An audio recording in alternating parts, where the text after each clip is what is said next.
Hello, everyone, and welcome to this special edition of Apologetics from the Attic. I'm your host, Dave Lewis, and we're starting a new series, and I'm calling it Pastors Talk About COVID-19. And what we hope to accomplish in these special editions is we want to interview local pastors and ask them about COVID-19 and how it's impacting their ministry personally, pastorally, the churches that they're shepherding, et cetera, et cetera. And I think it'll be a real helpful thing. And if you're stumbling upon this podcast or this video cast, please share this out to pastors and leaders you know in the church. And we have a real treat for you. At our opening program here, we were blessed to get Dr. Jonathan Watt, and he's the pastor of Tuska Area Reformed Presbyterian Church. And he's also professor of biblical studies and the chair of the Department of Bible, Christian Ministries, and Philosophy at Geneva College. So we're going to bring him on here. And Jonathan, welcome. Thank you. Good to be here. Yeah, so Jonathan and I go way back. It's hard to believe it was almost, I think, 11 or 12 years ago since you were my professor at the cohort at the degree completion program at Geneva. It's shocking how much time passes quickly. I know, isn't it? So Jonathan, I sent you questions before, and we're just going to go over some things and just have a conversation here. And a lot of pastors, if you're tuning in, and church leaders, there's a lot we're going through. And we really need to come together more than ever across denominational lines, across these things, and just really support one another and talk to one another. So that's what I hope to accomplish here. So the first question, just a general question about you personally. How are you doing as a pastor personally through this experience? Your prayer life, devotional life, has it changed? What things have you really pressed into at this time? Yeah, this is a great question to start with, and I may have I'm going to take an approach that might be a little bit different than what you were thinking I might do.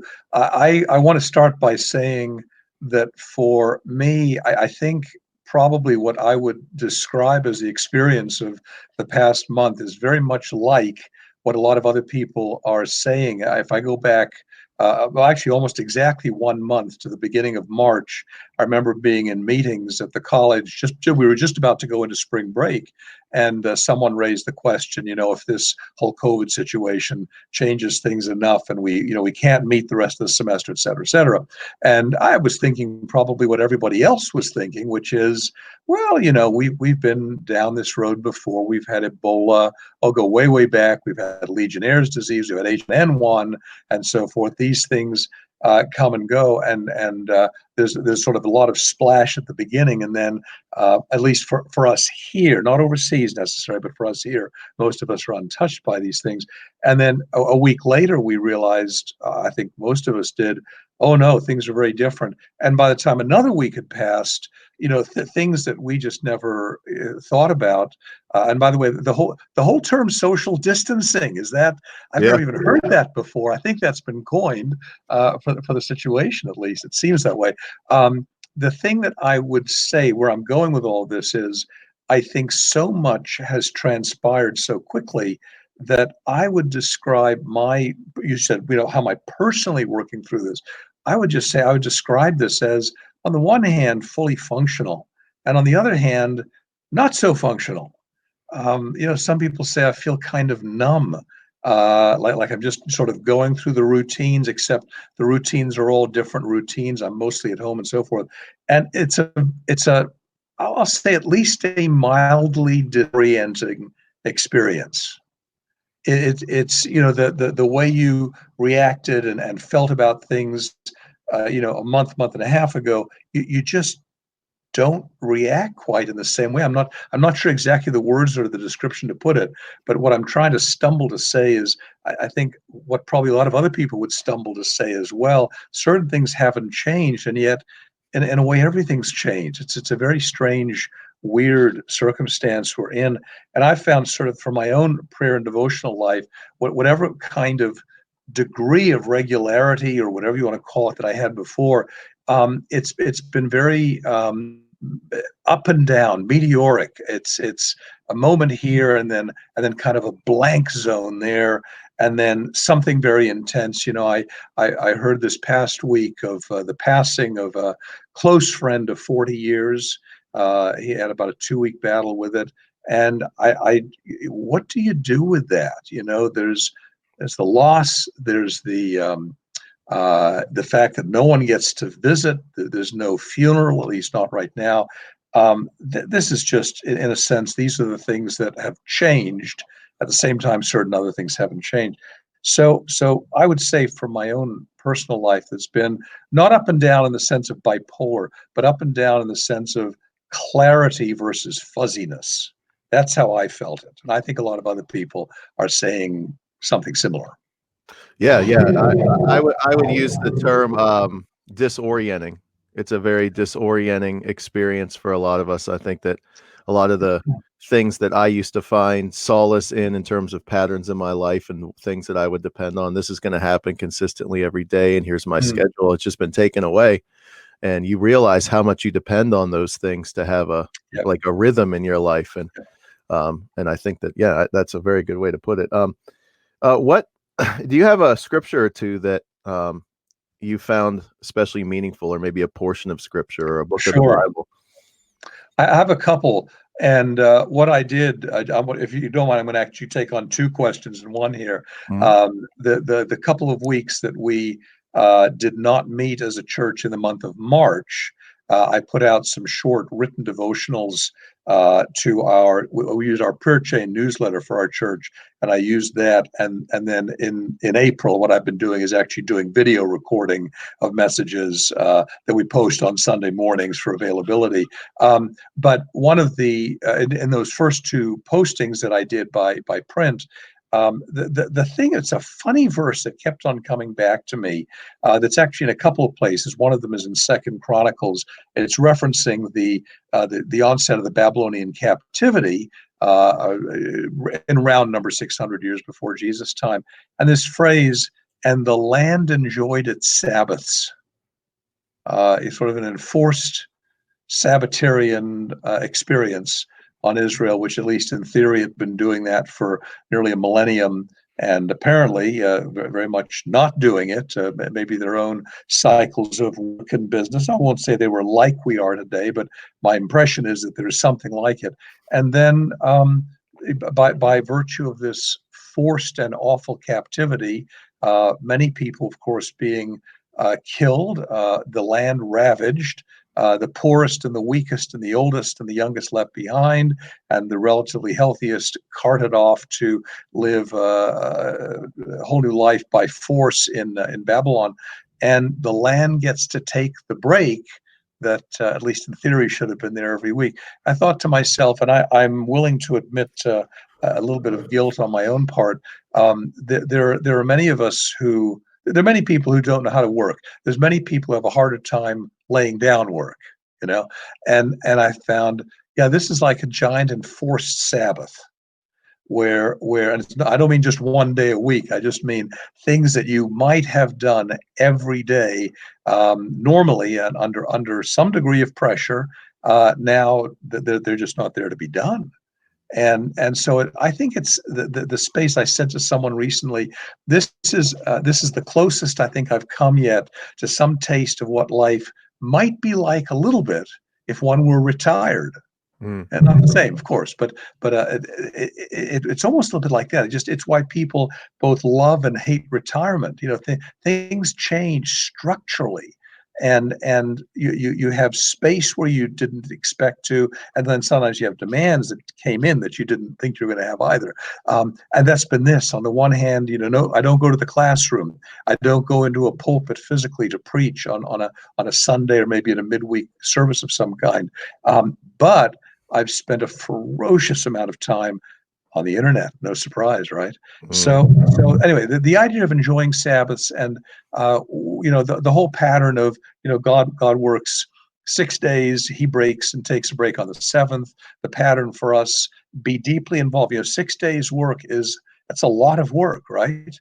But then break the pattern, get the space.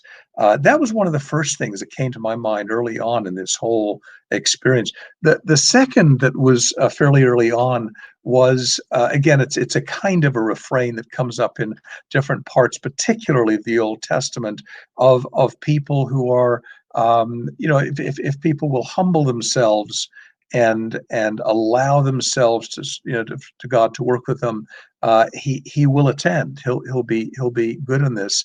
And if you don't mind, if I could just tell a brief side story of something that happened, well, it'd be now roughly 19 years ago, after in the days following 9/11, a couple of us at the college were interviewed by a radio station asking, what we thought about the whole set of events. And one of the things we said in the interview was, this is a good time to be humble. And we weren't justifying any violence whatsoever. Just look, it's happened. Why not respond? There's a place for indignation. There's a place for pushback. There's a healthy kind of defiance. I'm open to those things. But this is also a place to be humble. And the particular individual who was interviewing those of us who were responding that way reacted very negatively. The idea of being humble in the face of difficulty, that where you can say objectively something wrong happened, and it happened to us. That idea of humility was not something he was particularly pleased with. But I would say now, I'm not welcoming this situation. I'm saying, under the circumstances, humility and teachability are always encouraged, and they're especially encouraged when we wrestle with some really difficult circumstances, and ask a question which will be partly answerable and partly maybe we can't answer all of it. Why providentially has this been brought upon us?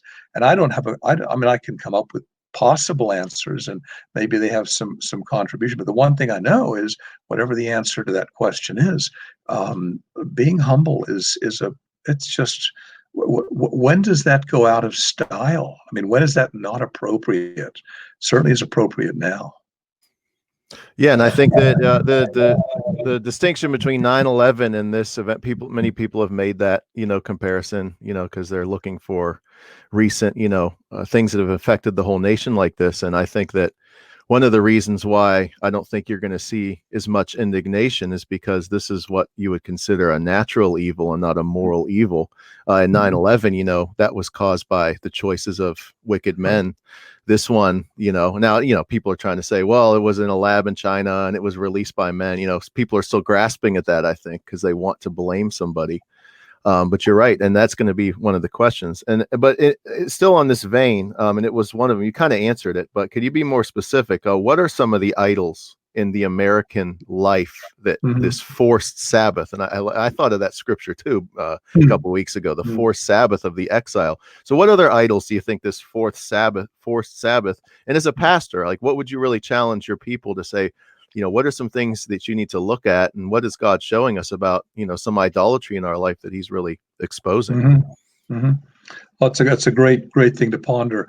I'm actually going to take one step behind your question first, and then I will come to the direct question. I've always appreciated, Tim Keller has a book out called Counterfeit Gods. And one of the things that he points out rightly is that, well, a couple of things. Idols are usually, they start with something that was good. They don't begin with something abjectly evil, at least not usually. They start with something good, something that was of value, a possession, an opportunity, something that was perhaps good in and of itself, and something that was maybe good to desire in some amount. And then what happens is it goes out of control. And the way he likens it, his words, doctored through my words, is, idols start with something that's good, and it should be on a certain level down here, and then it gets increasingly raised. And as those levels go up and up, then what happens is, when they get ensconced in a high enough position, we obey them. So that which was a good that might have been given to us is something that becomes then a master over us. And he has a very interesting comment. He leans on this comment that Calvin had said, better part of 500 years ago, that the human heart is a veritable factory of idols. Idols generally start from inside, not outside of us. They appeal to something that we see as good, and maybe in its proper zone, it is good. Likening it, of course, to Jesus' comment that it's not what goes into someone that defiles, but something that comes out of the person that defiles. And Keller goes on to talk about the difference between what he calls surface idols and deep idols. And that's a very, very interesting observation, because sometimes it's possible to identify it's a real idol, it's a surface idol, it's a tangible one, and you could push that off, but then deep inside still be holding on to something that is there but not as visible.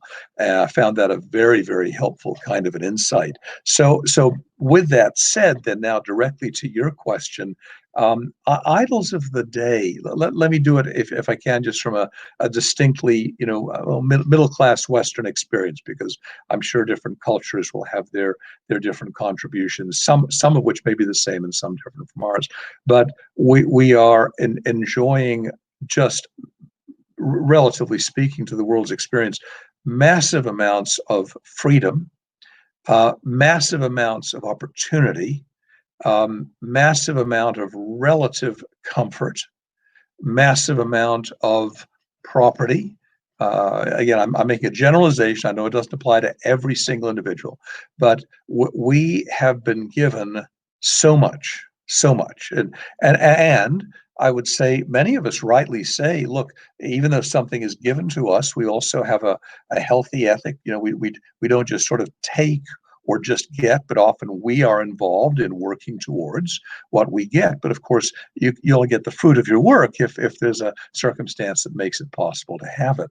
So I would say anything from that list of things, I was giving more categories actually than a list, that are the things that are on some level good things, desirable things, not things where you would say nothing in that list is openly evil or destructive in and of itself, but often that which is of a light has also the dark side, and so that maybe helps set someone up to think about what their own idols are, as opposed to be sort of foisting this checklist, but maybe hopefully would be helpful and insightful. No, I like that. That's good because the many things that we have thought are, they're good. You're right. That's a great distinction. Many times our idols are things that in and of themselves are not pure evil, but they take a place of dominance. And I think this has stripped of that. Now you mentioned you jumped ahead, but it's good. The providence of God. Mm-hmm. So, the question of theodicy and the question of, defending God in the face of something like this. And, many pastors, I think that, this is one of the things I, as a pastor, that I don't like this part of the ministry when you have Mm-hmm. somebody in your church and their loved one comes down with cancer, or a child dies in a car accident, or, and the question is, why would God let this happen? Why would God allow this? So let's talk through that a little bit, because I think pastors, and even now we're probably shielded from it a little bit because nobody's meeting for church right now and we're in our home. Mm-hmm. But I Mm-hmm. think that if this thing continues and we have 80 to 100,000 deaths across the country, I mean, the question is going to be asked by perceptive Christians in our churches, Pastor, so where is God in all this, and why would he let this happen? So can you talk us through kind of, maybe just wherever you want to go with that, as far as how do we as pastors answer that question in a biblical Yeah. way?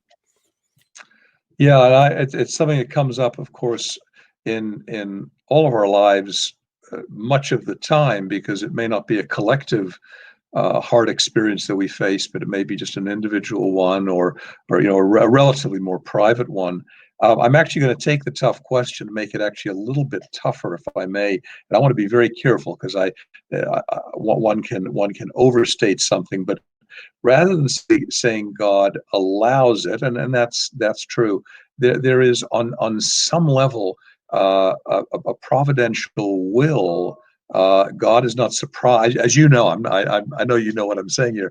God is not surprised by what we're doing, but God is fully aware and fully involved and active in the circumstances. The potential for a virus is something God created.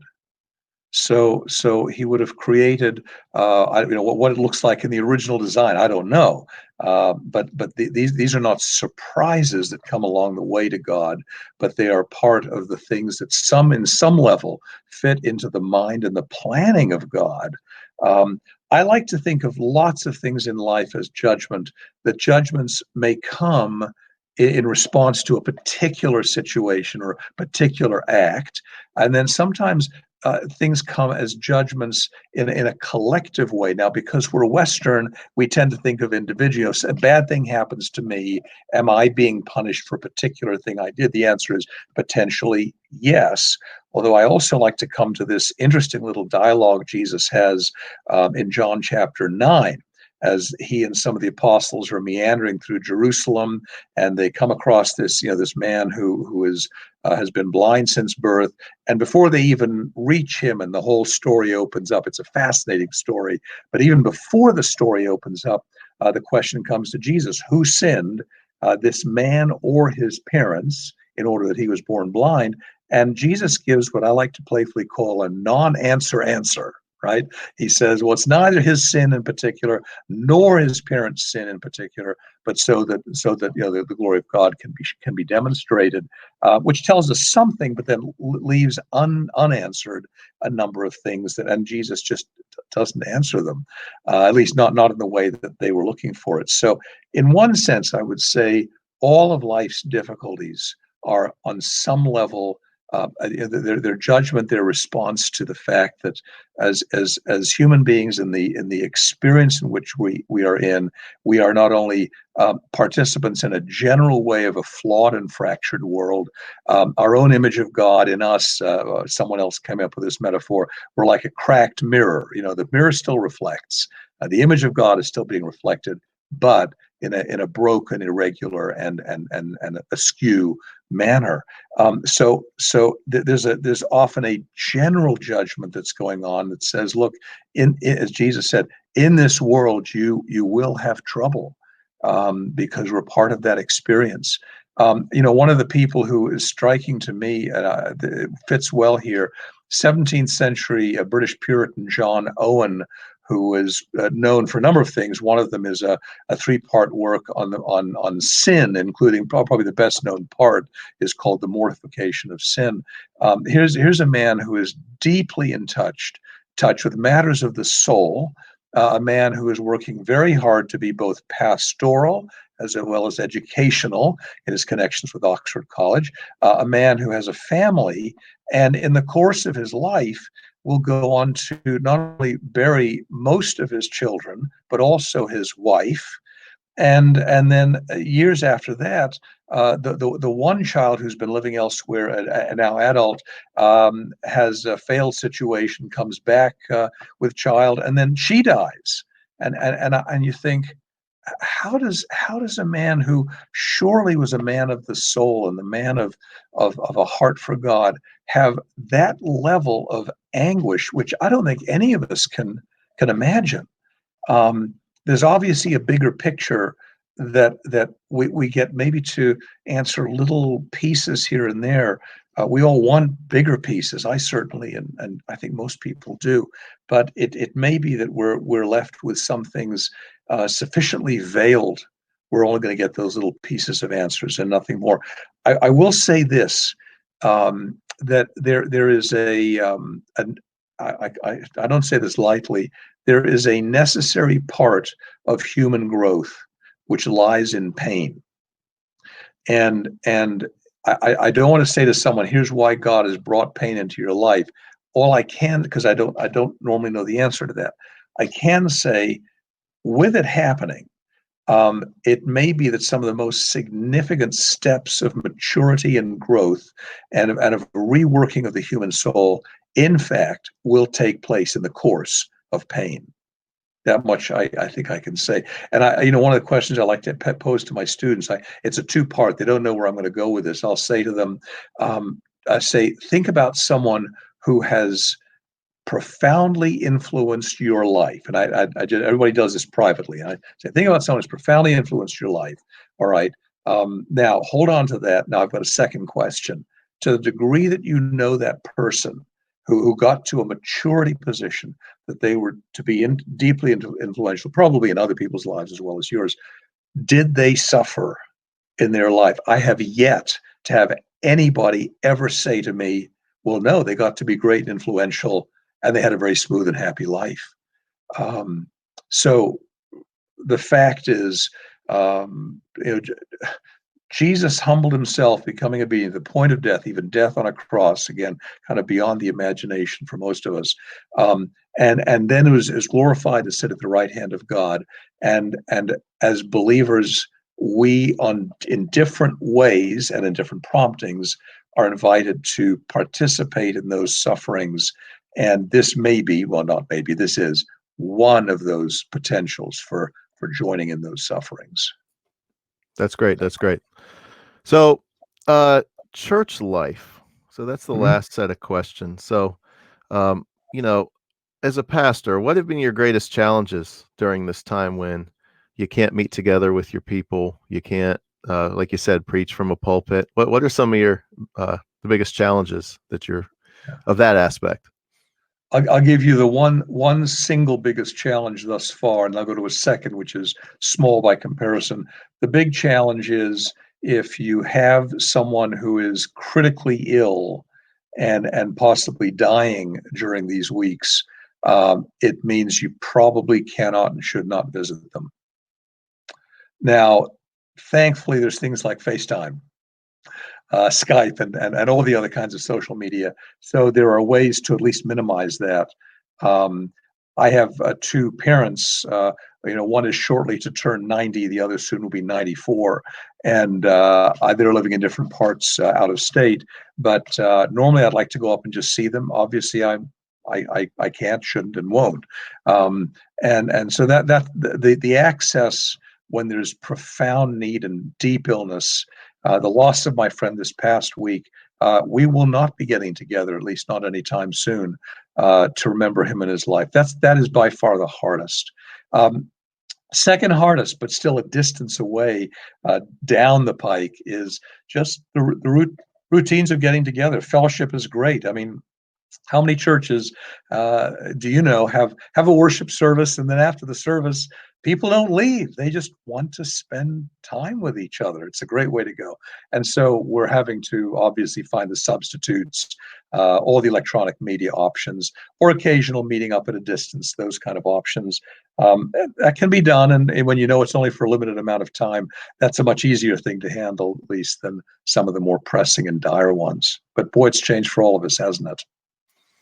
Yeah, it has, and I have wondered, and I haven't seen too many stories about it out there. I've wondered how the pastors are faring in New York City, for example, where you have thousands of terminally ill people, and they have to be many of them members of churches, and Yep. Are they permitted in there to even see the people? And that must be really, really tough. And I think that we need to be prepared as pastors. Like you said, it's the chances are we could have somebody in our congregations who either dies or has someone they know who dies from this, and be ready to offer that pastoral care. And how do we do that in the time if they're still telling us we can't meet? That is a challenge. So what about caring for your people pastorally? So what strategies have you tried to do to keep in touch with people? Because normally, right, the pastor just, you see them on your Sunday morning. Hey, how's it going? And if the person has a struggle, they might say to you, hey, can we talk? Or you got time this week? But you're not having that contact. So do you have any strategies, any techniques you're doing to keep? Yeah, I have a couple of things that we're doing nonstop. In the couple latter weeks of March, I phone called every household in our church. I think there's one I have to catch up on, but I just decided to make calls early on. I plan to repeat the cycle fairly soon again, just to say hello. It doesn't even necessarily have to lead to a particular need or trying to solve the need, but just to say, let's be in touch and tell me what's happening. That's one of them. We have an email prayer chain. We've been using that for general information as well. We have been working on a church website for some time. We got that up during this time, thanks to one of our very active deacons. that has been doing a lot of that kind of work. And so we have church website information going up. And then as of this past couple of weeks, we've now been recording messages and are posting those on the website for people. They can use them any day they want, but we post them particularly as a Sunday morning. It's not the same as worship. I'm not pretending that it is, but it's at least a step in that direction. And then we ourselves are not live streaming, but we know of many churches that are. And so we've also said to our people, look, some of our local churches are doing this. If you'd like to participate with them, here's some of the links you can use to do that. So email as well, regular phone calling, just friends to friends. By the way, a number of the young adults, well, actually, they're not quite adults yet, but some of our youth are doing online video gaming together, having a special group within which they're doing video gaming and spending a lot of time interacting with that. So even down to the fun stuff, we're trying any substitute we can find. Yeah, not us millennials and younger, we're having our heyday here, doing everything online. That's right in our element, isn't it? Rub it in. Okay. Yeah. And then I know, and those of you pastors who might catch this who aren't familiar with the Reformed Presbyterians and their denomination, I will say, not to compare and contrast and to be judgmental or anything, but I just want to say that their pastoral care has always been, to me, one of the best. Like the church membership, they have a high value of church membership, and I know someone like yourself probably, you're very concerned about your flock, and you've called every single person. So, pastors, if you should learn from that. If you haven't done so, I suggest that you have a plan to make that personal connection with every single person in your church, because that's very important. That they need to hear from us, right? They need to just that simple phone call could make their whole experience, and say, wow, he really cares about me. He reached out and called. And then, well, I like to ask pastors this one: what's it like to preach to a camera and not to a crowd of people? I'm used to it. I've recorded so many lectures for Bible classes in the past, for online classes. I have done so much camera recording. It's pathetic. So you've gotten over the the weirdness of talking to a camera, because there's always there's that little learning curve. I think after a month, I think a lot of pastors who weren't over that might be getting over it now. They'll be fine. They'll be fine. Yes. And then, like the last question, we can wrap up, is just what are you thinking are some good changes for our churches that might come out of this when we're finally able to meet together? What should we be thinking about as pastors? And because I think we should be sermon prepping for when we gather back together, and just what themes and what things should we take this advantage of? Because we might have people streaming into the churches that have never been there before. What should we be thinking about opportunities for preaching and teaching? Yeah. Oh, that's a great question. I'll tell you a pro, and I have a concern, and I hope my concern does not prove to be true. But the opportunity is exactly as you said, is to the degree that people are humbled, and I would say I'll just say roughly 6 to 12 months after 9/11, people were kinder to each other, just in general. You're out in public, you're wherever, you're with people you don't know. People were just much more considerate, in driving, much more polite on the road. You thought, people have realized there's a profound value just in human life. They may not be thinking as a Christian thinks, or as a Jew would think, hey, human being, image of God, but they're at least instinctively saying there's something terribly valuable about that other person just because they're human. And so I'd like to think that kind of an opportunity is going to come up, especially as people lose friends or whatever really horrible, long lasting things may happen. So I'm hoping that we have churches that will be able to be especially welcoming and forthcoming to people that come in. I have a small concern. It's not a massive one, but I've had a long-term concern that with the increasing flexibility of electronic media, that it's terribly easy to make media not an assistant, but a replacement for interaction. And one of the ways I would observe this, again, I'm going back in round numbers, 15 to 20 years, I became aware of a number of pastors who went, especially when email was becoming, widely used, and many of us, of course, heavily use it to this day. Pastors were saying, well, why bother to go visit a house? I'll just email them. Or if I have something, blunt I need to say to someone, I'll just email it. It's easier if they read it. They don't have to look at my face as I'm saying it. And that was, to me, was a big mistake. Um, Things, good or bad, that need to be dealt with normally ought to have a kind of an in the flesh, as we sometimes say, incarnational presence, person to person. I'm worried that because of the success, if you will, relative success of the electronic media, that I think people are already finding, particularly young adults are finding, why should I talk to someone? I'll just drop them an Instagram message. I'll just send them a pic. I'll just send them this, and nothing wrong with any of those things. It's when they become a substitute for, well, I don't need to talk to you in face because I already sent you a text. I have a concern that may happen in general in relationships, that fear of uncleanliness, I mean, literal uncleanliness, which is, okay, something to be concerned for in a general way, that may win out. I don't want that to happen. I hope it doesn't. And I'm afraid that this, what we can appropriately call an appropriate type of social distancing, I'm afraid it might become a norm. I hope it doesn't. I want to be wrong on this one. I hope I'm wrong, but I would say I see both some potentials, but also some risk. Look, history changes people, right?